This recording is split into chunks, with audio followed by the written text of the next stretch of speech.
আমি এখন একটা সাদা আবিচার পূর্ণ একজন মনের ভালোবাসা আমার চিরন্তন হয়ে গেছে। আমার ভালোবাসা আজ চিরন্তনই ক্ষত বিক্ষত হয়ে গেছে।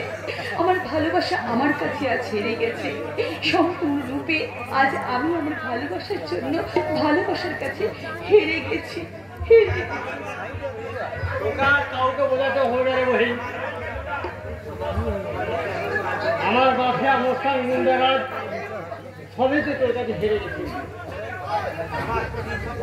আমার এই কঠিন শক্ত মনটাকে গড়ে গড়ে গড়ে পিঠে তুই নতুন ভাবনা এনে দিয়েছিস। তবু আমার মনে একটা শান্তি নেই। তোকে দেখলে আমার মনের ভিতরটা কেমন যেন অন্ধকার লাগে। আমাকে দেখে অন্ধকার লাগছে, কিন্তু কেন কেন কি হয়েছে?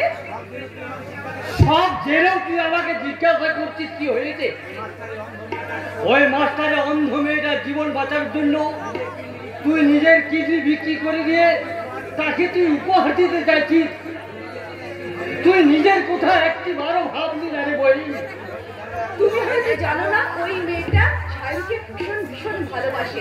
তাই আমি চেয়েছিলাম সে যখন চাকরি পাবে তাতে কোনো বাবার কাছে গিয়ে তাকে ঘুষ না দিতে হয়। তার জন্য আমি এই কাজটা করেছি। একবার ভাই,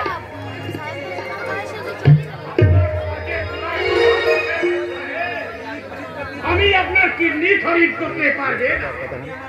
আপনি আমার টাকা ফেরত দিয়ে দিন। আপনি কি বলছেন? আপনি তো আপনার হিরোইনকে প্রাণে বাঁচানোর জন্য কিডনিটা কিনতে চেয়েছিলেন। এই কথাটাই তো আকবর ভাই আমাকে বলেছিল। ঠিকই তো, উনি তো আমাকে ওই গঙ্গার ধারে চায়ের দোকানে চা খেতে খেতে ওই কিডনির কথাই বলেছিলেন। বলেছিলাম নাকি আমার দলের সেই হিরোইনটা মারা গেছে, তাই কিডনির আমার আর প্রয়োজন হবে না। দিন আমার টাকা ফেরত দিয়ে দিন। দেখুন, আপনি যখন আমাকে টাকা দিয়েছিলেন তখন দুটো জীবন বাঁচানোর কথা আপনি আমাকে বলেছিলেন। আপনার জন্য আমি সেই মেয়েটাকে প্রাণে বাঁচিয়েছিলাম। আপনার কাছে আমি সারা জীবনের জন্য ঋণী। আপনার উপকার আমি জীবনে কখনো কোনোদিনের জন্য ভুলবো না। কারো উপকার করতে আমার এত টাকা নেই মেম সাহেব। দিন আমার টাকা জরুর ফেরত করিয়ে দিন। আরো অনেকটা আছে। এটা আপনার টাকা আমরা ফেরত দিব কি করে? সে টাকা তো খরচ হয়ে গেছে। আরে খরচ হয়ে গেছে বলে তো চলবে না। ভুলভালভাবে সিন ঢুকাই দিয়েছে, ও একটু করে ম্যানেজ করে। আমার কাছে আপনি কেউ বেশি ছিল না বলে এতগুলো টাকা আমি এমনি ছেড়ে দিতে পারবে না। আমাকে জরুর ওসুল করিয়ে নিতে হবে। আচ্ছা, আপনি আমার কাছে কি উসুল করতে চান বলুন তো? আপনি যা চান তাতেই আমি রাজি আছি। রাজি? আমি भी জানে বাঙালি মরে, লেকিন বাঙালি টাকা মরে না। তবে আমার টাকা বাঁচাতে আপনাকে তো আমার সঙ্গে যেতে হবে সুন্দরী। চুপ! তোর সাথে আমার বইয়ের কোথাও যাবে না। আমার এই বইনকে নিয়ে আমি তোর বুকে একটা ছুরি বসিয়ে দেব। আমাকে ছুরি দেখে कुछ लाभ হবে না। মস্তান মাফিয়া ইস্তাফা। তোমার মাফিক হাজার মস্তান গুন্ডা আমি কিনে রেখেছি। আচ্ছা, আপনি তো আকবরের ভাইয়ের অনেক বড় উপকার করেছেন, তাই না? জানো না, বাঙালির পুরানা কাহিনী খুঁজতে আমার খুব ভালো লাগে। और पुरानो जानवान আমার কাছে ইমারত আছে, ইমারতের দৌলত আছে, আর দৌলতের রূপে আছে। আর সেই ওটা খুঁজে পেতেই তো আমি আপনাকে সঙ্গে করে নিয়ে যেতে এসেছি। না, এখান থেকে ও এক পাও কোথাও যাবে না। যাবে যাবে, জরুর যাবে। আমার কথায় রাজি না হলে আমি ওকে রাজি করিয়ে দিবে। লোক তো বুঝতে পারে না, চলে যাচ্ছে। পিস্তলের গুলির মতো সব কিছু হিসাব রাখে। আমার কাছে কথার খেলাপি করে কেউ দিতে পারে না। বারুদের কারখানা নিয়ে আমি বেঁচে আছি। এই কলকাতা শহরকে সারা আলোর মতো আমি চিনে রেখেছি। কেউ আমার কুচ করতে পারবে না। ওই সুন্দরীকে আমার চাই, ওর মতো জোয়ানি লেখি আমার আর টাকার জরুরত হবে না।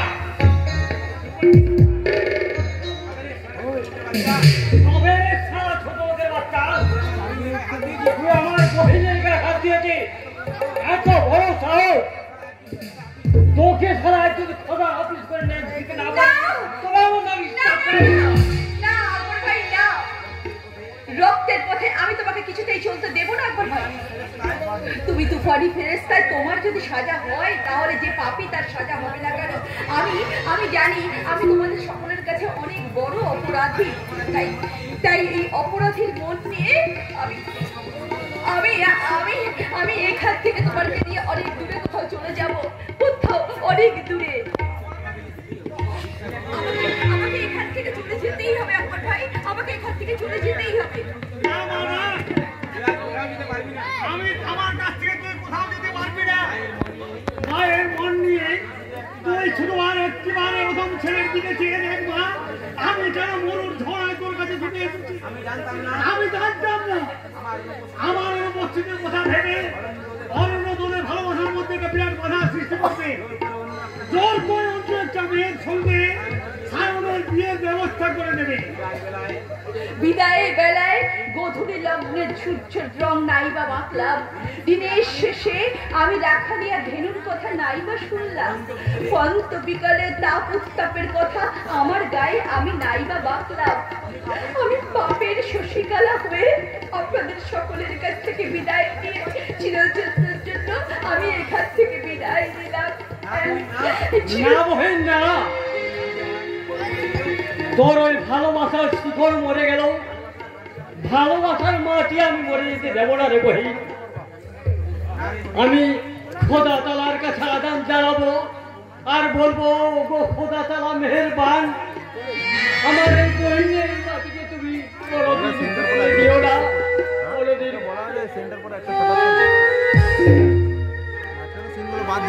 আমি তো ওকে পুরানা মসজিদে নিয়ে যেতে এসেছি, পুরানা বিবাদ মিটিয়ে ফেলতে চাইছি। আল্লাহ ভগবান সব কুछ তো সমান আছে, তবে আমি কেন পারবে না ওকে দরদ দিয়ে ভালোবাসতে, আরে পুরানা ভালোবাসা ফিরিয়ে দিতে। পুরাতন ভালোবাসা ফিরিয়ে দিতে মানে?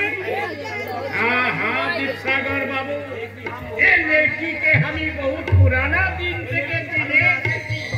এই লড়কি ভালো না আছে, জওয়ানি মন নিয়ে এ সালা বহুত ডাক্তারের সর্বনাশ করেছে, আর ওই সালা পলাশ ডাক্তারের সর্বনাশ করতে ওকে আমার চাই। টাকা দিলেও কুछ भी হবে না, ওকে আমি কিছুতেই ছাড়বে না।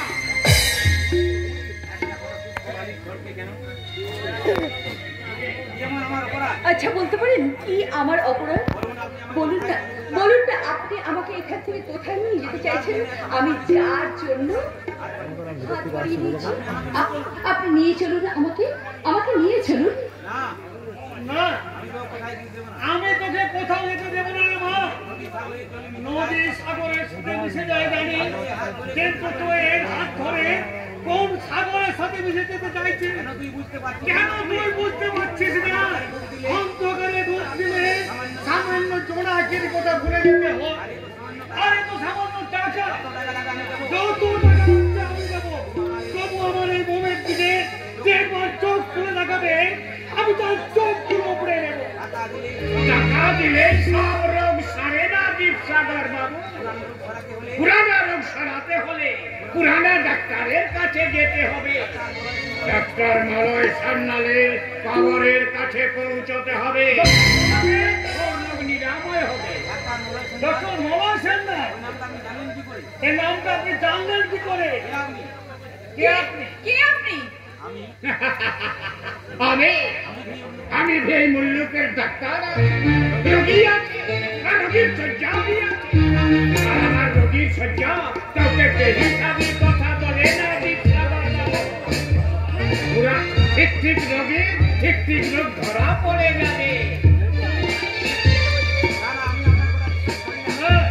না, আমি আপনার কথা বিশ্বাস করি না।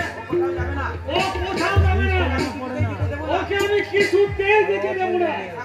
নদী সাগরের মতোই এলাকার বিশ্বাস, এই বিশ্বাসে বীজ ঢালতে আমি কিছুতেই দেব না।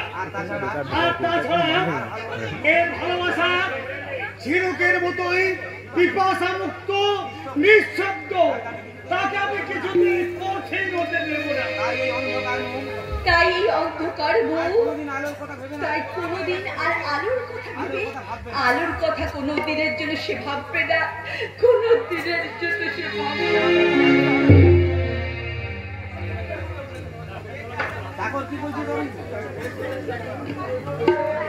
আপনি বহুত ভালো মানুষ আছেন অরণ্য বাবু, আপনাকে থ্যাঙ্কস না জানিয়ে আমি পাচ্ছি না। Many many thanks. আমি আপনাকে ব্যাংক চেক লিখে দিবে, আপনি যত খুশি রুপিয়া বসিয়ে দিবেন। না না, আমি বাবা হয়ে তোকে অনুরোধ করছি, আমার কাছে না হলে তোর মায়ের কাছে এই মন্দির, এই বাড়িটা একটা মন্দির, একটা দেবালয়। এই দেবালয়ের শ্বাস নিয়ে সে এখনো বোবা হয়ে বেঁচে আছে। আমি তো তাকে চাইছি না, তাকে তুই মেরে ফেলিস না। আমি তোমাদের সবাইকে রাস্তায় ছুড়ে ফেলতে চাইছি।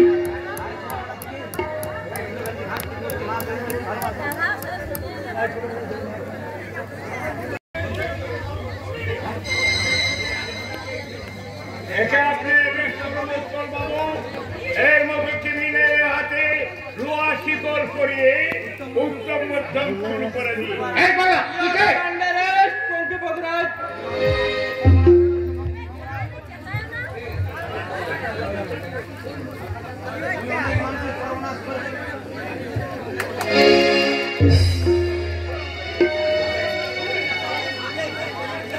আমি হলাম সিআইডি অফিসার রঘুনাথ চ্যাটার্জি।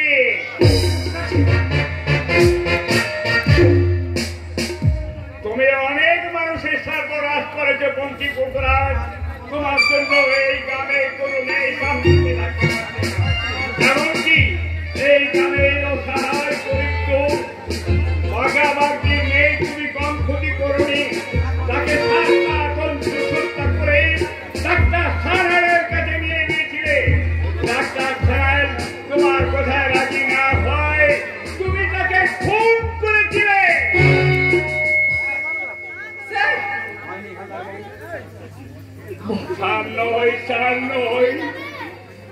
তুই আমার হারিয়ে যা একমাত্র মেয়ে। যখন আমি সুন্দর করে পশ্চিম ছিলাম তখন আমাদের সকলের সামনে একটা পাপ তোকে নিয়ে জঙ্গলে পালিয়ে গিয়েছিল। তুই হয়তো ভেবে নিয়েছিলি মেয়ে হয়ে অপরাধ হওয়ার থাকে। বাবা আমার কোন খোঁজ রাখেনি, মা বাঘের মুখে ফেলে পালিয়ে গিয়েছিল। কিন্তু তুই বিশ্বাস করবা, মানুষের চেয়ে হিংস্র পশুতে অনেক ভালো। আমি কোনদিন বুঝতে পারিনি। তবে এই মরণ জীবন সন্ধিক্ষণে মালা হাতে দাঁড়িয়ে পড়লি কেন রে মা? এই মালাটা তুই সায়নের গলায় পরিয়ে দে। না, আমি কারো হাতে মালা পরবো না। সব মালায় বিষ আছে, বিষের ছোবল। বিষের ছোবলে কাল ডাকিনি আমাকে দংশন করতে চাইছে। আমি মালা পরবো না, আমি মালা পরবো না। এই হাত তো সঠিক হাত রে মা, আয় তোদের দুহাত আমি এক করে দিলাম, এক করে দিলাম।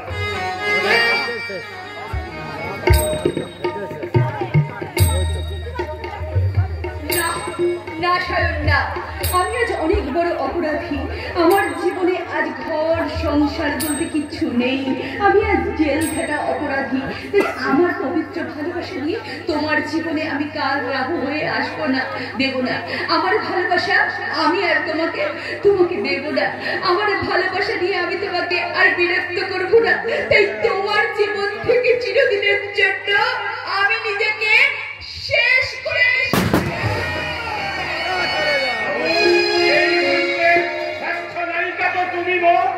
তোমার সুন্দর ভালোবাসার কাছে আমরা সবাই অপরাধী হয়েই থেকে গেলাম।